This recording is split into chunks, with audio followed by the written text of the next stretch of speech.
أعوذ بالله من الشيطان الرجيم بسم الله الرحمن الرحيم رب اشرح لي صدري ويسر لي أمري واحلل عقدة من لساني يفقهوا قولي۔ آج ہم دوبارہ شروع کرتے ہیں اپنا حضرت موسیٰ علیہ السلام کا قصہ۔ حضرت موسیٰ علیہ السلام کے جو لاسٹ ٹائم ہمارا ٹاپک تھا اس میں ہم نے دیکھا تھا کہ فرعون کی کس طرح ڈیتھ ہو گئی تھی، اور کس طرح فرعون جو تھا ظالم فرعون وہ اپنے انجام کو پہنچا، کہ جو اس نے خدائی کا دعویٰ کیا اور جس طرح بنی اسرائیل پہ ظلم کیا اور جس طریقے سے اس نے تقریباً بہت اس کی لمبی عمر تھی، وہ کہتے ہیں 300-400 سال اس نے جو ہے وہ تکلیف اور اذیت پہنچائی رکھی ہے، بنی اسرائیل کو اپنا غلام بنائی رکھا۔ لیکن ظالم کا ایک دن پھر انجام ہوتا ہی ہے، اور ظالم کا انجام کبھی بھی خیر نہیں ہوتا۔ اور جو انسان زندگی میں اتنا ظلم کرے، اس سے پتہ چلتا ہے کہ اینڈ میں اس کو ایمان کی، کیونکہ ایمان دینے والی رب کی ذات ہے، تو آخر میں جب موت کے فرشتے کو دیکھ کے تو کلمہ پڑھنے کا ٹائم آیا، اور اس ٹائم اس نے واقعی دل سے اس نے اس چیز کو تسلیم کیا کہ واقعی رب کائنات ہے اور وہی خدا ہے اور وہی مالک ہے، لیکن اس ٹائم کا ایمان قابل قبول نہیں ہے کسی کے لیے بھی، کسی عام انسان کے لیے بھی قابل قبول نہیں ہے، اور یہ کہ کوئی انسان اتنا ظالم اور اتنی بربریت کا جس نے مظاہرہ کیا ہو، تو اللہ تعالیٰ کبھی بھی اس کے ایمان کی دولت سے نواز سکتے نہیں تھے، اللہ تعالیٰ کو یہ قبول نہیں ہے۔ جب فرعون کی ڈیتھ ہو گئی، اب بنی اسرائیل جو تھی، بنی اسرائیل نے یہ سارا واقعہ اپنی آنکھوں سے دیکھا کہ کس طرح فرعون اس کی پوری فوج تباہ ہو گئی، اپنی آنکھوں سے رب کے نظارے دیکھ رہے ہیں کہ کس طرح بحر کا پانی اٹھا، کس طرح 12 راستے اس میں سے بنے، یہ لوگ نکل کے آئے اس میں سے، کس طرح ان کو اللہ تعالیٰ نے چھٹکارا دیا ایک قوم سے، کس طرح ان میں سے ایک نبی کو اٹھایا۔ اب یہ ساری چیزیں بنی اسرائیل اپنی آنکھوں سے دیکھ رہے ہیں۔ اب آگے دیکھیں کہ یہ کرتے کیا ہے نا، کیونکہ جب آنکھوں کے سامنے انسان ایک بھی معجزہ دیکھ لیتا ہے تو دل دہل جاتا ہے، اور ہونا تو یہ چاہیے کہ پوری زندگی کے لیے وہ معجزہ کافی ہونا چاہیے، اس کے بعد کسی اور معجزے کا ہونا یا نہ ہونا کوئی اتنی اہمیت کا حامل نہیں ہے۔ یہی چیز ہی بہت بڑی بات ہے کہ اللہ تعالیٰ نے کس طریقے سے نجات دی، لیکن بات وہی ہے کہ آپ سوچو بچار بھی رکھتے ہیں کہ نہیں رکھتے، کیونکہ اللہ تعالیٰ جب قرآن پاک میں ہمیں پورا کلام ہے ہمارے پاس، تو بار بار یہی آتا ہے کہ تم سوچو، قدرت کو دیکھو، قدرت کے نظاروں کو دیکھو، تو سوچو بچار کرنے کا حکم تو ہمارا دین بھی ہمیں دیتا ہے کہ قدرت کی ہر نشانی کو دیکھو۔ اب یہ جو اللہ تعالیٰ نے قرآن پاک میں یہ جو انبیاء کے بارے میں ڈیٹیل ہمیں بتائی ہے، اس کا پرپس بھی تو یہی ہے کہ ہم دیکھیں ان چیزوں سے کہ کس طریقے سے اللہ نے ان کو ان مشکلات سے نکالا، کس طریقے سے ان کے راستے آسان بنائے۔ اب بنی اسرائیل یہ ساری چیزیں دیکھتے ہوئے گزر رہے ہیں، وہاں سے اپنی آنکھوں سے مشاہدہ کر رہے ہیں۔ اب جب گزر گئے، انہوں نے دیکھا کہ فرعون اور اس کی قوم ڈوب گئی ہے، اب اللہ کا شکر ادا کیا، اور کہتے ہیں وہ دن جو تھا وہ 10 محرم کا دن تھا، جس دن فرعون کی کو اللہ تعالیٰ نے اپنے انجام پہ پہنچایا۔ اسی وجہ سے یہود جو تھے، اب کا پتہ نہیں، لیکن آپ صلی اللہ علیہ وآلہ وسلم کے دور تک یہودی جو تھے وہ 10 محرم کا روزہ رکھتے تھے۔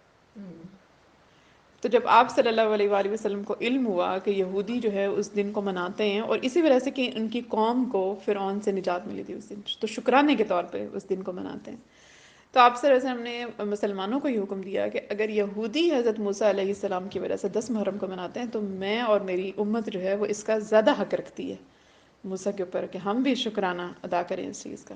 تو تب آپ نے حکم دیا 10 محرم کے روزے کا، لیکن آپ نے کہا کہ یہودیوں سے ڈفرینشیٹ کرنے کے لیے آپ 2 روزے رکھیں، یا 9 اور 10 کا رکھیں، یا 10 اور 11 کا رکھیں، اور زیادہ فضیلت یہی ہے کہ 9، 10 اور 11 3 روزے رکھیں، کیونکہ یہ کسی بھی امت، خاص طور پہ یہ جو کفار کی پیروی میں کوئی بھی کام نہ کریں، اس کو تھوڑا سا ڈفرینشیٹ کر لیں، یہاں سے ہمیں پتہ چلتا ہے۔ ذکر کیا کہ یہودی آج تک ہو سکتا مناتے ہوں، لیکن تب کا تو آتا ہے کہ تب یہودی جو ہے وہ روزہ رکھا کرتے تھے 10 محرم کا، تو تب سے آپ صلی اللہ علیہ وسلم نے اس کو حکم دیا اور ہم نے رکھنا شروع کیا۔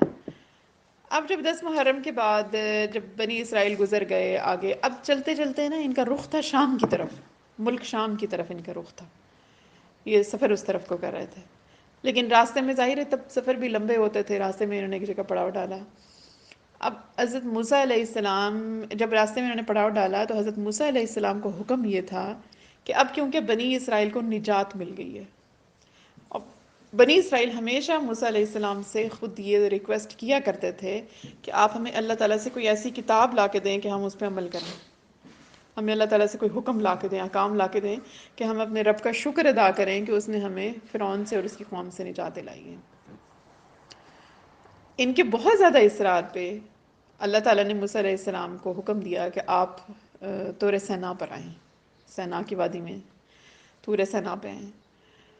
اب جب موسیٰ اور آپ کو کتاب عطا کی جائے گی نا، اب موسیٰ علیہ السلام نے پیچھے اپنے بھائی ہارون علیہ السلام کو اور اپنی قوم بنی اسرائیل کو، ان کو پیچھے چھوڑا، اور موسیٰ علیہ السلام گئے پہاڑ کے اوپر، اور آپ نے وہاں پہ 30 روزے رکھے، حکم تھا کہ آپ 30 روزے رکھیں۔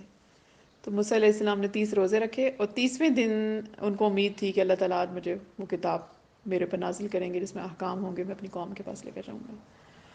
لیکن جب 30 روزے رکھے تو کہتے ہیں اس کے بعد روایتوں میں ملتا ہے کہ موسیٰ علیہ السلام کو بو محسوس ہوئی اپنے اپنے منہ میں، تو انہوں نے مسواک کیا۔ جیسے روزے، کیونکہ 30 روزے رکھے نا، اور روزے دار کے منہ سے ایک مہک آنے لگ جاتی ہے، تو ان کے منہ سے وہ مہک آئی، تو انہوں نے اس کا مسواک کیا، تو اللہ تعالیٰ نے وہی بھیجی۔ ظاہر ہے اللہ تعالیٰ کی تو ڈائریکٹ کلام ہوتا تھا، تو اللہ تعالیٰ نے ان کو حکم دیا کہ آپ نے موسیٰ، آپ کو پتہ نہیں کہ روزے دار کی منہ کی جو خوشبو ہے وہ میرے لیے ایک مہک ہے، مہک کی طرح ہے، تو آپ نے مسواک کیوں کیا؟ اللہ تعالیٰ نے ناراضگی کا اظہار کیا، تو آپ یہ کریں کہ اور مزید 10 روزے رکھیں۔ تو موسیٰ علیہ السلام نے پھر 40 دن کے روزے پورے کیے۔ تو اگر آپ دیکھیں نا تو یہودی اور کرسچنز آج بھی 40 روزے رکھتے ہیں۔ ان کا جو ایسٹر ہوتا ہے اس میں یہ 40 روزوں کا وہیں سے یہ ریفرنس لیتے ہیں، 40 روزوں کا۔ تو موسیٰ علیہ السلام نے پھر 10 روزے مزید پورے کیے اپنے۔ تو کہتے ہیں جب 10واں روز تھا تو اس دن موسیٰ علیہ السلام کے سامنے آسمان کا جو پردہ تھا وہ ہٹایا گیا، اور ایون انہوں نے فرشتوں کے کلموں کی آوازیں سنی تھی، تختی قلم کی آواز سنی تھی کہ جو قلم چل رہا تھا اور تختی لکھی جا رہی تھی، اور اس ٹائم جو احکامات، اس ٹائم توریت اتری، لیکن توریت پوری کی پوری نازل ہوئی تھی آپ کے اوپر، جس طرح ہمارا قرآن پاک ہے کہ تقریباً 23.5 سال کے عرصے میں آہستہ آہستہ تھوڑا تھوڑا کر کے نازل ہوا۔ توریت کا معاملہ یہ نہیں تھا، وہ ایک ہی کتاب اکٹھی نازل ہوئی موسیٰ علیہ السلام کے اوپر۔ لیکن ساتھ ہی اللہ تعالیٰ نے موسیٰ علیہ السلام کو خبر دی کہ آپ کی قوم جو ہے وہ شرک میں مبتلا ہو چکی ہے۔ انہوں نے پیچھے قوم نے یہ کیا کہ جب یہ گزر رہے تھے اور یہ سفر کرتے ہوئے آ رہے تھے تو راستے میں یہ ایک ایسی آبادی کے اوپر سے گزرے کہ جو بیٹھ کے تو بتوں کی پوجا کر رہے تھے۔ تو ان کی قوم نے موسیٰ علیہ السلام کو کہا کہ موسیٰ آپ بھی ہمارے لیے ایسا ہی خدا بنا دیں تاکہ ہم اس کی عبادت کریں، یعنی سمبل بنا دیں اللہ تعالیٰ کا ایک۔ تو موسیٰ علیہ السلام نے اتنی ناراضگی کا اظہار کیا کہ اے قوم تم جاہل ہو، کیا رب، یہ پتھر کے بت کیا رب ہوتے ہیں؟ تم جانتے ہو کہ تمہارا خدا کون ہے؟ تمہارا خدا ایک ہے، وحدہ لا شریک ہے، اس کا کوئی شریک نہیں ہے۔ تم نے یہ کیسی مجھ سے بات کی ہے؟ رب سے معافی مانگو اس چیز کی۔ اب قوم اس ٹائم تو خاموش ہو گئی، لیکن جیسے ہی موسیٰ علیہ السلام ان کو چھوڑ کے ہارون علیہ السلام کے حوالے کر کے اور خود گئے توریت کے لیے، تو پیچھے قوم نے جناب قوم کے درمیان میں ہی ایک تھا سامری، سامری ایک شخص کا نام تھا۔ اس نے یہ کیا کہ جب یہ موسیٰ علیہ السلام کی قوم چلی تھی بنی اسرائیل وہاں سے فرعونیوں کے پاس سے، قبطیوں کے پاس سے، جب یہ مصر سے چلے تھے تو چلتے ہوئے انہوں نے سونا اٹھایا ہوا تھا، اپنا گولڈ لیا ہوا تھا کچھ۔ اب وہ ان کے پاس آیا تو انہوں نے اب بتایا، سامری نے ان کو کہا کہ جو تم سونا اکٹھا کر کے لائے ہو نا، جو تمہارے پاس گولڈ ہے، تم یوں کرو کہ ہم اس کو ڈالتے ہیں مٹی کے اندر، اس کی آگ جلاتے ہیں، میں تمہیں ایسا ہی ایک رب بنا کے دیتا ہوں۔ قوم جو تھی اس ٹائم فرقوں میں بٹ گئی، 3-4 گروہ بن گئے، گروپس بن گئے۔ ایک گروپ کہہ رہا تھا کہ نہیں بہت ہی اچھی بات ہے ہمارا تو، کیونکہ ان کے دماغ میں وہی بت پھنسا ہوا تھا جو وہ راستے میں دیکھ کے آئے تھے۔ اب ایک گروپ نے اس کی مخالفت کی، انہوں نے کہا نہیں یہ موسیٰ علیہ السلام کی خلاف ورزی ہے، موسیٰ علیہ السلام نے ہمیں منع کیا تھا۔ ایک گروپ جو تھا وہ درمیان میں تھا، وہ ادھر بھی تھا اور ادھر بھی تھا۔ اب ہوا یہ کہ جب یہ ہارون علیہ السلام کو پتہ چلا کہ ان کے پاس وہ گولڈ ہے، تو انہوں نے کہا کہ کیونکہ یہ گولڈ تم لے کے آئے ہو فرعونیوں کا، اب میں تمہیں اس کے حلال ہونے کا بھی نہیں کہہ سکتا کہ تمہارے پر حلال ہے کیونکہ تمہارا نہیں ہے، اور تم یوں کرو کہ اس کو ڈالو ایک گڑھے کے اندر جتنا گولڈ لے کے آئے ہو، اور اس کو آگ لگا دو نا۔ سامری کو وہیں سے آئیڈیا آیا اور وہاں سے اس نے کہا کہ یہ جو گولڈ ڈالا ہے اور اس میں گڑھے میں آگ لگی ہے نا، ظاہر ہے گولڈ میلٹ ہو جاتا ہے جب اس کو آگ لگے گی، تو ہارون اس نے کہا کہ میں تم لوگوں کو اس سے بت بنا کے دوں گا، اور یہ واقعی تمہارا یہ رب ہوگا۔ اور موسیٰ علیہ السلام جو ہے، کیونکہ موسیٰ علیہ السلام کو 30 سے 40 دن ہو گئے نا، تو اس نے کہانی گھڑ لی اپنی طرف سے کہ موسیٰ علیہ السلام جو ہے وہ رب کو ڈھونڈ رہے ہیں، اسی وجہ سے نعوذ باللہ ان کو دیر ہو گئی ہے، تو رب میں تمہیں بنا کے دیتا ہوں۔ تو انہوں نے اسی گولڈ سے انہوں نے ایک بچڑا بنایا، گائے کا بچہ سا بنایا، اور کہتے ہیں سامری نے راستے میں سے نا جب فرعون کو ڈبونے کا ٹائم تھا، بنی اسرائیل آگے نکل رہے تھے، اس ٹائم اس نے کسی طرح، دیکھیں اب یہ اللہ کی قدرت ہوتی ہے، اللہ کس کو کیا نظارے دکھا دے، اس نے جبرائیل علیہ السلام کے گھوڑے کو دیکھا تھا کہ وہ ایک گھوڑے پہ سوار تھے، اور وہ گھوڑا جہاں پہ بھی پاؤں رکھتا تھا تو اس کی مٹی جو تھی وہ ہری ہونا شروع ہو جاتی تھی، یعنی زرخیز ہو جاتی تھی وہ مٹی. اللہ نے اس کو مشاہدہ کرایا، شاید ایک آزمائش سے گزرنا تھا بنی اسرائیل نے. تو اس نے وہ مٹی ایک جگہ سے اٹھا لی، جس جگہ گھوڑے کے قدم کا نشان تھا نا، اس نے اس جگہ کی مٹی اٹھا کے تو اس نے اپنے پاس رکھ لی. جب ہارون علیہ السلام نے کہا بنی اسرائیل کو کہ تم لوگ سارا گولڈ اکٹھا کر کے دو تو ایک گڑھے میں ڈالیں اور اس کو آگ لگائیں، تو اس نے کہا ہارون علیہ السلام کو، سامری نے، کہ ٹھیک ہے یہ سب لوگ اکٹھا کر کے لائیں گے ہارون علیہ السلام، لیکن میں اس کے اوپر تھوڑی سی مٹی پھینکوں گا، اور جو میرے دل میں دعا ہوگی نا، آپ یہ رب سے دعا کریں گے وہ دعا پوری ہو. تو اس ٹائم ہارون علیہ السلام کے ذہن میں یہ تو نہیں ہوگا کہ یہ آگے کیا کرنے جا رہا ہے، ان کو نہیں پتا ہوگا. انہوں نے کہا کہ ٹھیک ہے. تو اس نے اس ٹائم دل میں دعا یہ کی کہ یہ جو ہے اس میں سے آواز نکلے، یہ بچھڑا بنے، مطلب آواز والا بچھڑا بنے گی نا. تو اس نے وہ مٹی پھینکی وہاں پہ. ہارون علیہ السلام نے اس کی دعا پہ آمین کہا ہوگا کہ جو بھی اس نے دل میں دعا مانگی ہو پوری ہو. وہ کہتے ہیں جب وہ بچھڑا بنا تو اس میں سے آواز نکلتی تھی. اب اصل میں جو اصل ٹیکنالوجی تھی وہ کہتے ہیں یہ تھی کہ اس میں ہوا کا رستہ تھا، وہ کہیں سے ہوا جاتی تھی اور باہر نکلتی تھی، تو اس کی وجہ سے اس میں سے آواز پیدا ہوتی تھی. لیکن اس مٹی کا بھی ظاہر ہے کیونکہ اس نے اس گھوڑے کی قدموں کے نشان سے لی تھی تو کوئی اس کا اثر بھی ہوگا. لیکن اس نے قوم کو یہ دھوکہ دیا کہ یہ دیکھو میں نے تمہارا رب بنایا ہے، یہ بولتا بھی ہے. اور موسیٰ علیہ السلام جو ہے ان کو 30 سے 40 دن اس لیے ہو گئے کیونکہ وہ ڈھونڈ رہے ہیں نعوذ باللہ اپنے رب کو. کہانیاں اپنی طرف سے گھڑ گھڑ کے اس نے سنائی. اب لیڈر بنا ہوا تھا سامری وہاں پہ.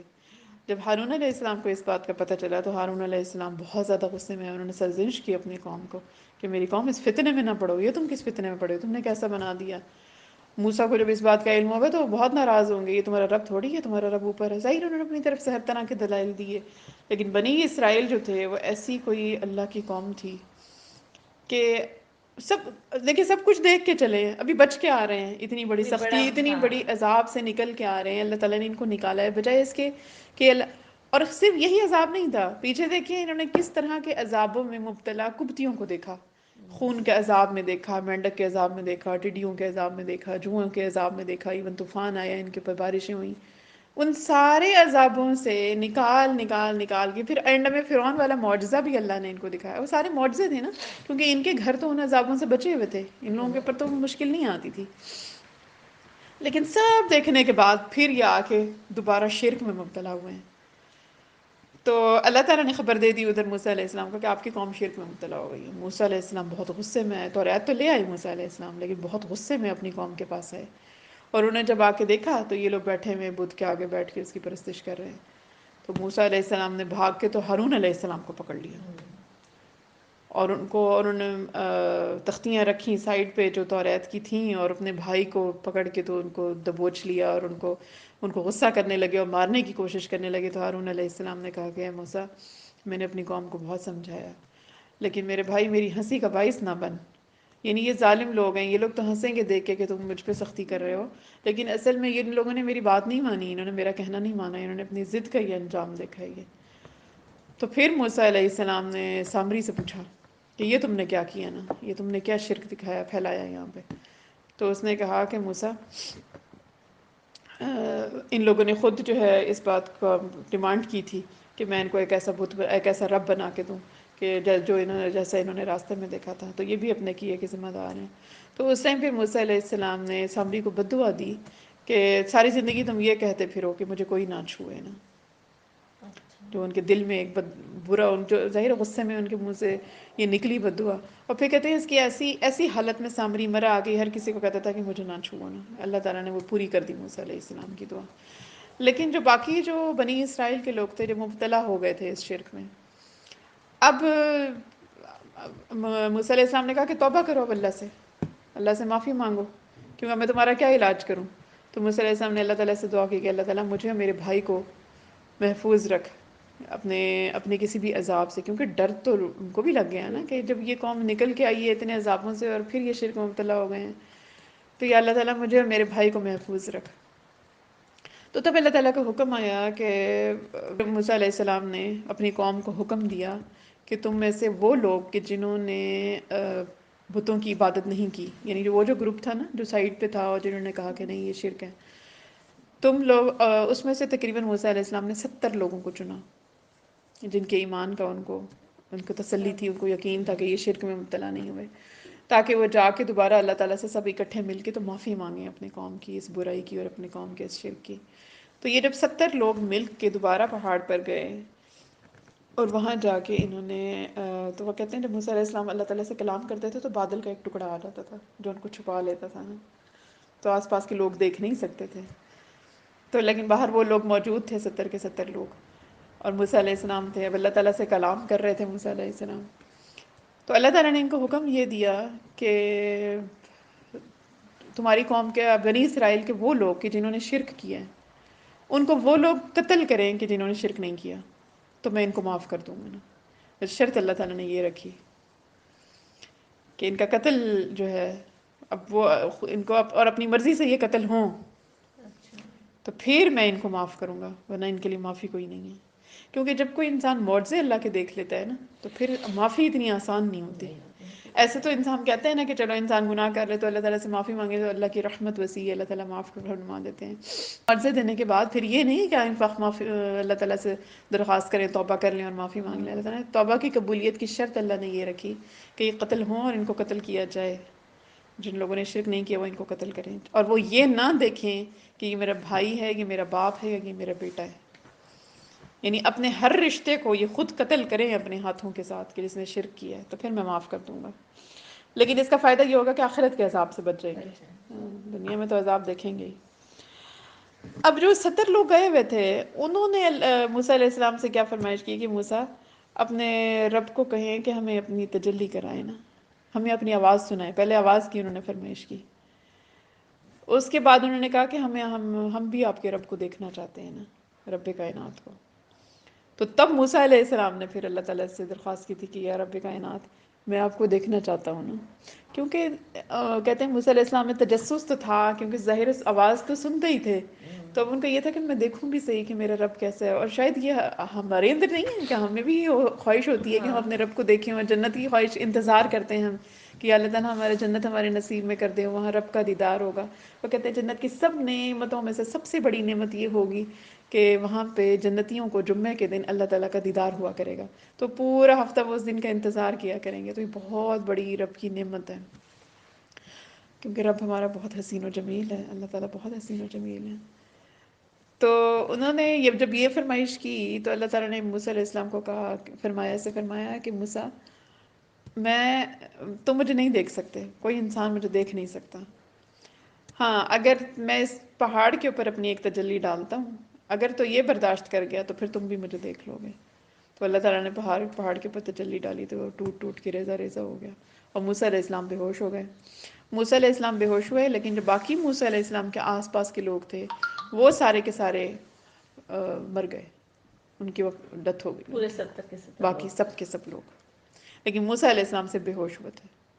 پھر اللہ تعالیٰ نے موسیٰ علیہ السلام کو اللہ تعالیٰ ہوش میں لائے، تو موسیٰ علیہ السلام نے اللہ تعالیٰ سے معافی مانگی، تو اللہ تعالیٰ پھر موسیٰ علیہ السلام نے دعا کی ان 70 لوگوں کے لیے کہ اللہ یہی 70 اگر آپ نے ہمیں مارنا تھا تو آپ ہمیں پہلے ہی مار دیتے ان لوگوں کو، ہم تو مل کے آپ سے توبہ کرنے کے لیے آئے، اب میں اپنی قوم کے پاس واپس کیسے جاؤں گا کہ جن لوگوں کو میں معافی کے لیے لایا تھا وہ میری شہادت کیسے دیں گے کہ کیا ہوا ہے اور کیا نہیں ہوا، تو آپ ان کو نا دوبارہ زندگی دیں۔ تو اللہ تعالیٰ نے موسیٰ علیہ السلام کی دعا قبول کی اور ان لوگوں کو دوبارہ اٹھایا، لیکن یہ بھی بہت بڑا معجزہ تھا، اللہ تعالیٰ نے ان کو دوبارہ زندگی دی اور دوبارہ وہ اٹھے، اور پھر یہ لوگ سب مل کے گئے اور واپس آ گئے، پھر انہوں نے ان کا قتل کیا جن لوگوں نے شرک کیا تھا۔ وہ کہتے ہیں انہوں نے نہیں دیکھا پھر کہ کون باپ ہے، کون بھائی ہے، کون بیٹا ہے، کون سا رشتہ ہے، تو وہ لوگ سارے اب قتل ہو گئے کہ جنہوں نے شرک کیا تھا، اب باقی وہ لوگ بچے ہیں کہ جنہوں نے شرک نہیں کیا تھا۔ لیکن اچھا دیکھیں کیسے چھنٹی ہو رہی ہے نا، چھن چھن کے آ رہی ہے موسیٰ علیہ السلام کی قوم بنی اسرائیل، لیکن کتنی عجیب قوم تھی پھر بھی۔ اب آگے چل کے دیکھیں گے اب آگے کیا کرتے ہیں۔ اب یہاں سے اب جب یہ کام ہو گیا، انہوں نے ان کو قتل کر دیا، پھر انہوں نے موسیٰ علیہ السلام سے کہا کہ اب آپ ہمیں توریت کے احکام بتائیں تاکہ ہم اللہ کا شکر ادا کریں۔ تو موسیٰ علیہ السلام نے وہ تختیاں اٹھائیں، ان کو اللہ تعالیٰ کے احکامات بتائے کہ یہ رب کا حکم ہے. اب کہتے ہیں جو احکامات ان پہ بھاری پڑ رہے تھے نا، وہاں پہ انہوں نے جو ہے نا پس و پیش کرنا شروع کر دیا. اب دیکھیں جب زکوٰۃ کا حکم آیا ہوگا تو جن کو مالوں کی عادت پڑی ہوئی تھی اکٹھا کرنے کی، ان کے لیے بھاری ہوگا نا. پڑ گئے نا کچھ احکامات. اب توریت میں احکامات نماز کے بھی تھے، اس میں زکوٰۃ صدقہ کے بھی تھے، اس میں زنا سے بچنے کے بھی تھے، اس میں چوری نہ کرنے کے بھی تھے، اس میں ہر طرح کے جس طرح موٹے موٹے احکامات مین قرآن پاک میں ہیں ہمارے، جو ہمیں پتہ ہے کہ یہ بری زنا بری چیز ہے، چوری بری بات ہے. تو اس طرح کے رب کے ساتھ شریک نہ کرنا، تو ایسی بہت ساری چیزیں تھیں. تو جو عمل ان پہ سود کی تھی میرا خیال ہے ملامت اس میں، تو جہاں پہ ان کو بھاری پڑا نا جو حکم، وہاں پہ انہوں نے پس و پیش کرنا شروع کر دیا کہ موسیٰ ہم یہ کس طرح کریں اور ہم وہ کس طرح کریں. تو کہتے ہیں اس ٹائم اللہ تعالیٰ نے فرشتوں کو حکم دیا اور انہوں نے پورا کہ پورا پہاڑ اٹھا کے نا تو بنی اسرائیلی قوم کے سر پہ لے آئے. ان سے اللہ تعالیٰ نے وہ ڈنڈے کے زور سے جس طرح بات منوائی جاتی ہے نا، تو اللہ تعالیٰ نے موسیٰ علیہ السلام کے پاس فرشتوں کو بھیجا کہ اگر تو آپ کی قوم یہ قبول نہیں کرتی نا اب توریت، ان کو پوری قبول کرنی پڑے گی، کیونکہ انہوں نے مانگ مانگ کے حکامات لیے ہیں نا، اب ان کو قبول کرنی پڑے گی. اگر انہوں نے قبول نہیں کی تو یہ پہاڑ ان کے سروں پر گرا دیا جائے گا ابھی اسی ٹائم. تو کہتے ہیں اس ٹائم پہ جب موسیٰ علیہ السلام نے ان کو بتایا تو یہ سارے کے سارے سجدے میں گر پڑے، اور انہوں نے موسیٰ علیہ السلام کو کہا کہ ہم قبول کرتے ہیں. اور کہتے ہیں جب سجدے میں گئے تھے تو ایک آنکھ سے پہاڑ کو بھی دیکھتے تھے کہ کہیں ان کے سروں پہ تو نہیں آ رہا. اور اسی وجہ سے کہتے ہیں کہ آج تک یہود کے سجدے کا یہی انداز ہے. واقعی ہاں، کہ یہ جب یہ سجدہ کرتے ہیں تو ایک آنکھ سے اوپر اٹھا کے دیکھتے ہیں. آج تک ان کے سجدے کا یہ انداز ہے. اور یہ کہتے ہیں کہ یہ وہ سجدہ ہے کہ جس کی وجہ سے یہ اللہ کے عذاب سے بچے تھے. تو ان کو وہ لگتا ہے کہ بہت بابرکت سٹائل ہے سجدے کا یہ، کیونکہ اسی وجہ سے پہاڑ ان کے اوپر نہیں گرایا گیا اس سجدے کی. قبول کر لیے توریت کے احکامات قبول کر کے اب عمل کرنے کا وقت ہے. چلو اب عمل کرو. اب اس ٹائم تو ڈنڈے کے زور پہ قبول ہوئے ہیں. اب کرتے کرتے اب سچویشن یہ بنی ہے کہ اللہ تعالیٰ نے ان کو حکم دیا کہ آگے جاؤ، اور ملک شام کی طرف جا رہے تھے یہ. وہاں پہ ایک بہت ظالم قوم آباد تھی، ایک دوسری جبار کے نام سے مشہور تھی قوم. اور کہتے ہیں بڑے بڑے قد و قامت، طویل قد و قامت کے وہ لوگ تھے، اور بہت مضبوط تھے، طاقتور تھے بظاہر، اور ظالم بھی بہت زیادہ تھے. تو اللہ تعالیٰ نے ان کو وہاں پہ حکم دیا کہ جاؤ جہاد کرو، لیکن تمہارے لیے ملک شام کو میں نے کھول دیا، تم صرف جا کے وہاں پہ ان کے ساتھ جہاد شروع کرو تو مدد تمہاری میری طرف سے ہوگی، جس طرح بدر کے صحابہ کے لیے تھا حکم. اب جب موسیٰ علیہ السلام نے ان کو جہاد کا حکم دیا تو انہوں نے دوبارہ انکاری ہو گئے جہاد کے لیے. انہوں نے کہا موسیٰ ہم تو نہیں اس قوم سے جا کے لڑتے، وہ تو بہت ظالم قوم ہے، اور وہ اتنے طویل قد و قامت کے لوگ ہیں، وہ تو بہت طاقتور ہیں، ہمارے اندر اتنی سکت نہیں ہے کہ ہم ان لوگوں کے ساتھ لڑائی کر سکیں. تو موسیٰ تم اور تمہارا خدا جو ہے نا، تم جا کے تو جہاد کرو. نعوذ باللہ. دیکھیں کیا کتنی بدقسمتی ہے میں کہتی ہوں ان لوگوں کی. اگر یہ لوگ صرف اللہ کے نام پہ لبیک کہہ دیتے اللہ تعالیٰ کے اس حکم کے اوپر، تو ملک شام تو کیا اللہ تعالیٰ پتہ نہیں کیا کچھ ان کے نصیب میں کر دیتا.